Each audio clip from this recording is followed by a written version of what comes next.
வணக்கம் தலைவா, அனைவருக்கும் இனிய வணக்கம். இன்றைக்கி நாம் இந்த ஒரு வீடியோவில் அதை பற்றி பார்க்க போகிறோம் அப்படின்னு பார்த்தீங்கன்னா, ஆசிரியர் தகுதி தேர்வு 2026 ஸ்பெஷல் டெட் விண்ணப்பிக்கிறதுக்கு உண்டான ஆன்லைன் அப்ளிகேஷன்ஸ் எல்லாமே ஸ்டார்ட் பண்ணிட்டாங்க மக்களே. ஸோ வருகின்ற 4/7/2026 அன்றைக்கி பேப்பர் 1, 5/7/2026 அன்றைக்கி பேப்பர் 2 நடத்த போகிறதா சொல்லிட்டாங்க.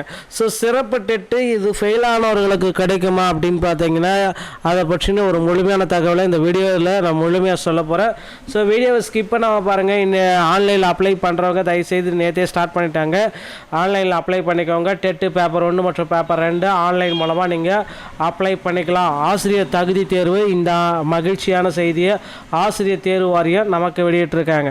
ஸோ அது ஒரு பக்கம் இருந்தாலும், இந்த டெட் சான்றிதழ்கள் உள்ள பிழைகளை சரி செய்யும் வசதி ஆசிரியர் தேர்வு வாரிய இணையதளத்தில் ஏற்படுத்தப்பட்டிருக்கு.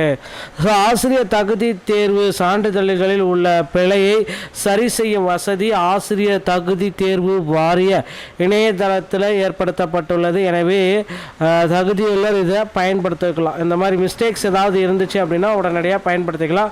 ஆசிரியர் தகுதி தேர்ச்சி சான்றிதழ் பதிவிறக்கம் செய்து அதே முறையில் லாகின் செய்யவும். பிறகு சேஞ்ச் ரிக்வெஸ்ட் என்ற மெனு உள்ளது. அதில் நமக்கு தேவையான திருத்தத்தை தேர்வு செய்து அதற்கு தேவையான ஆதார ஆவணங்களை பதிவேற்றம் செய்யவும். பின்பு பே ஆப்ஷன் வரும். அதில் 200 + 16 216 ரூபாய் செலுத்த வேண்டியதாக இருக்கும். இவை அனைத்தும் லேப்டாப் அல்லது கம்ப்யூட்டரில் இருந்தால் மட்டும்தான் செய்ய முடியும். டைரெக்டாக உங்களால் மொபைலில் செய்ய முடியாது. அதனால் லேப்டாப் இல்லைனா கம்ப்யூட்டர் இருக்கிறவங்க தயவுசெய்து இதை தெரிஞ்சுக்கோங்க. ஸோ 2013 டெட்டில் பாஸ் பண்ணவுக்குண்டான போஸ்டிங்ஸை இன்னும் பெண்டிங்கில் வச்சுருக்காங்க. ஸோ அந்த போஸ்டிங்ஸ் எப்போ போட போகிறாங்க அப்படின்றது இப்போ நான் உங்களுக்கு சொல்ல போகிறேன். 2013 டெட்டில் பாஸ் பண்ண நிறைய பீப்புள்ஸுக்கு போஸ்டிங்ஸ் எதுவுமே இன்னும் போடாமலே பெண்டிங் லிஸ்ட்லேயே அவர்களை அழைக்கப்படுகிறார்கள். ஸோ ஆசிரியர் தேர்வு வாரியம் இவர்களுக்கு ஒரு நல்ல சுமூகமான பதில் கொடுப்பாங்க அப்படின்றது எல்லோருடைய கேள்வியாக இருக்குது. ஸோ ஆசிரியர் தேர்வு வாரியத்திலேருந்து நமக்கு ஒரு பெரிய அப்டேட் வந்து கொடுக்க போகிறாங்க. டெட்டில் வந்து பார்த்தீங்கன்னா பாஸ் மதிப்பெண்கள் குறைச்ச மாதிரி டெட்டோடைய ஒரு புதிய அறிவிப்பு எல்லாமே கொடுக்க போகிறாங்க. ஃபெயில் ஆனவர்களுக்கு மறுதேர்வு வைக்கலாமா, உடனடியாக இந்த சிறப்பு டெட்டு முடிஞ்ச உடனே ஃபெயிலான கேண்டிடேட் வந்து பார்த்திங்கன்னா அடுத்த டெட்டு, ஏன்னா ஆண்டுக்கு 6 முறை டெட்டு நடத்தணும் அப்படின்ற மாதிரி ஒரு சுச்சுவேஷன் இருக்கிறதுனால ஸோ அடுத்தடுத்த டெட்டு தேர்வுகள் அனைத்துமே நாளுக்கு நாள் வந்து கொண்டே இருக்கும். 3 மாதங்களுக்கு ஒரு முறை, 4 மாதங்களுக்கு ஒரு முறை டெட் தேர்வு வந்து கண்டினியூஸாக வந்துகிட்டே தாங்க இருக்கும். So ready ஆகிக்கோங்க. டெட் தேர்வில் உங்களுக்கு நீங்கள் பாஸ் அந்த சர்டிஃபிகேட் வாங்கினா மட்டும்தான். தமிழ் எலிஜிபிலிட்டியில் 50 அந்த 40 மதிப்பெண்கள் அது கம்ப்ளீட்டாக தேவை. மற்றபடி பொது அறிவு தமிழில் வந்து பார்த்திங்கன்னா டெட்டில் வந்து நல்லாவே நீங்கள் ஸ்கோர் பண்ணியே ஆகணும்.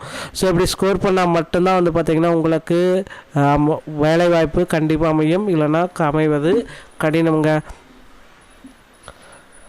ஸோ அந்த ஆசிரியர் தகுதி தேர்வுடைய முடிவுகள் நிறைய பேர் பார்த்துருப்பீங்க. ஸோ கவலையப்பட வேண்டாம். அடுத்தடுத்து வந்து பார்த்திங்கன்னா நம்மளுடைய டிஎன் டெட்டு டிஆர்பியோடைய புதிய அறிவிப்புகள் எல்லாமே விரைவில் வெளியிட போகிறாங்க.